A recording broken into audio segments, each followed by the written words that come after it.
Jan Blachowicz versus Bogdan Guskov. Who's going to win this fight? Well, first of all, who's going to win this fight? Let's take a look at the latest performances in which Bogdan Guskov fought Billy Elakana, in which Bogdan Guskov started off very fast, got Billy Elakana in a guillotine, and made him tap in round 2. Oh, you're joking. You got to feed him the hips. He's going to tap.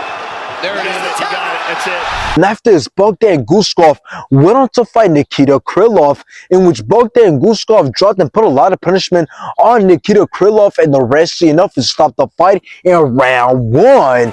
Guskov's the kind of guy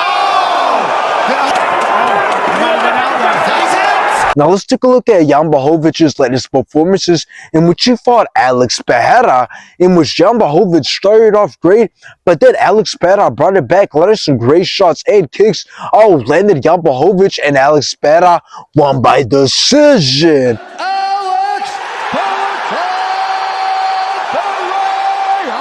Now after this, Jan Blachowicz went on to fight Carlos Ulberg, in which was a very boring fight. Both started off very slow. There was no action at all, but Carlos Ulberg won by decision.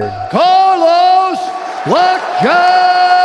Now, I believe that this is going to be Jan's last fight, especially if he loses, and I do think he loses this fight. I mean, we just have to look at the fact that he's 42 years old and he hasn't been active. So let's say even if he manages to win this fight, it won't mean anything because he still won't be able to get through the top guys. So let's talk about how this fight is going to play out. Well, here's the thing. With Jan being on the edge of his career, that's one big reason why this fight doesn't favor him at all, but also because he's fighting a very dangerous fighter, Bogdan Guskov, who's not only younger, but who's been very active, dominating his opponents. So that's why I believe in this fight, Bogdan Guskov is going to have a lot of success being the quicker and more accurate fighter, and he will be controlling and pushing the pace of the fight. So throughout the whole entire fight, Bogdan Guskov is going to be setting things up, landing the better shots, and ultimately having the better moments, which will lead to him taking the win. I will say the only way that Jan Blachowicz can make things look a little bit more close is if he's doing a good job defensively and at the same time taking advantage of when Bogdan Guskov is keeping his hands down, and maybe if he can incorporate his wrestling, we might see him have success with taking Bogdan Guskov down, but that's a big if, and if I'm being honest here, I just don't see this happening. I can't have hope for Jan Blachowicz because he doesn't have it in him anymore to compete with tough competition. So in the end, this fight is just set up to make Jan Blachowicz retire after he loses this fight and push Bogdan Guskov up in the ranks, getting him closer to fighting the big